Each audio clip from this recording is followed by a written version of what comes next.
Morning student. Sanskrit में आज हम स्फुट पद्यानी पाठ को पढ़ेंगे और उसके अर्थ को समझेंगे। तो देखिए, काकः कृष्णा पिकः कृष्णा को भेदा पिक काकयो वसंत समये प्राप्ते काकः काकः पिकः पिका। यानी काकः कृष्णा यानी कौआ काला है, पिकः कृष्णा यानी कोयल काली है, को भेदा पिक काकयो कौआ और कोयल में फिर क्या भेद है। ठीक है, तो काका कृष्णा यानी कौआ काला है, पिका कृष्णा यानी कोयल काली है। फिर कौआ और कोयल में क्या भेद है। को भेदा पिक काकयो यानी फिर कौआ और कोयल में क्या भेद है। वसंत समये प्राप्ति काकः काकः पिकः पिका यानी वसंत ऋतु के आने पर ज्ञात होता है कि कौआ कौआ है और कोयल कोयल है। ठीक है, वसंत समय प्राप्ति यानी वसंत ऋतु के आने पर कौआ कौआ ही होता है और कोयल कोयल ही होती है, यह ज्ञात होता है। अर्थात दोनों पक्षियों के बोलने पर भेद प्रकट हो जाता है। तो हिंदी देख लीजिए, कौआ को काला है, कोयल भी काली होती है। कौआ और कोयल में क्या भेद है। तो वसंत ऋतु के आने पर कौआ कौआ ही होता है और कोयल कोयल ही होती है यह ज्ञात होता है। अर्थात दोनों पक्षियों के बोलने से भेद प्रकट हो जाता है। दूसरा देखिए आगे। विद्या विवादाय धनम मादाय शक्ति परेशान परिपीडनाय खलस्य साधोर विपरीत मेतत् ज्ञानाय दानाय च रक्षणाय। खलस्य यानी दुष्टों की विद्या विवाद के लिए, धन अहंकार के लिए तथा शक्ति दूसरों को पीड़ा पहुंचाने के लिए होती है।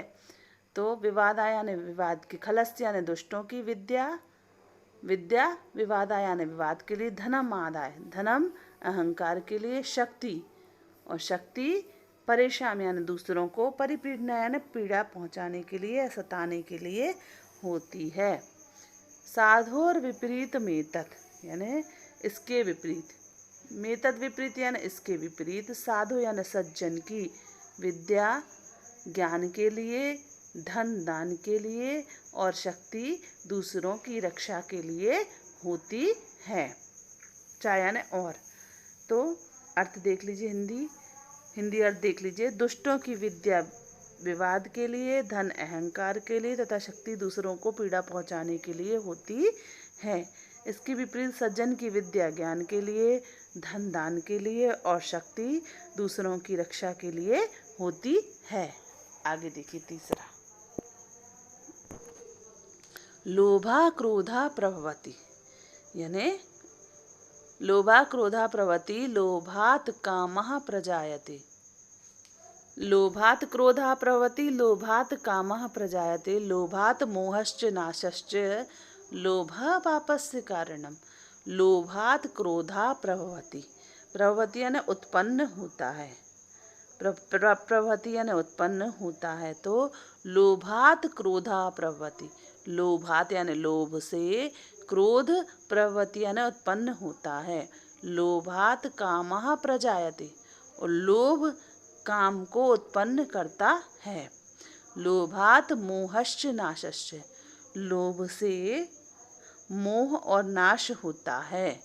लोभात यानी लोभ से, मोहश्च नाशश्च, लोभ से मोह और नाश होता है। लोभा पापस्य कारणम और लोभ पाप का कारण है। तो अर्थ देख लीजिए हिंदी। लोभ से क्रोध उत्पन्न होता है, लोभ से काम उत्पन्न होता है, लोभ से मोह और नाश होता है, लोभ पाप का कारण है। आगे देखिए। वदनम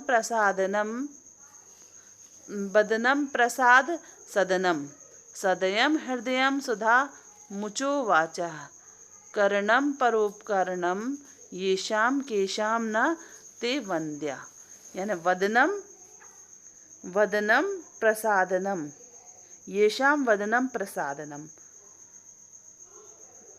येषाम वदनम प्रसाद सदनम, यानी जिनका मुख, येषाम यानी जिनका, वदनम यानी मुख, प्रसाद यानी प्रसन्नता का घर है। हृदय सुधा मुचो वाचा, और हृदय दया से युक्त है। क्या है? हृदय दया से युक्त है। कर्णम परोपकरणम येषाम, वाणी क्या है? अमृत बरसाने वाली है। वाणी क्या है? अमृत। सुधामुचु, सुधामुचु यानी वाणी, वाचा, वाचा यानी वाणी, सुधामुचु यानी अमृत बरसाने वाली है। तो येषाम यानी जिसका मुख प्रसन्नता का घर है, सदनम यानी घर, और प्रसादम यानी प्रसन्नता का, वदनम यानी मुख, येषाम यानी जिसका मुख प्रसन्नता का घर है, सदयम हृदयम, और हृदय दया से युक्त है। सुधा मुचो वाचा, वाचा यानी वाणी अमृत बरसाने वाली है, यानी जिसकी वाणी अमृत बरसाने वाली है।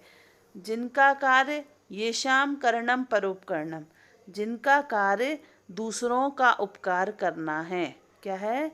जिनका कार्य दूसरों का उपकार करना ही है। केशाम न ते वंदना, वंदना वंद्या, केशाम न ते वंद्या यानी वे किसके वंदनीय नहीं हैं, अर्थात सबकी वंदना के योग्य हैं। हिंदी देख लीजिए।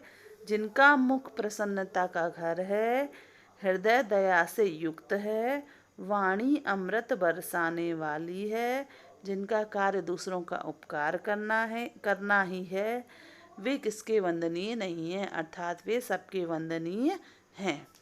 आगे देखिए।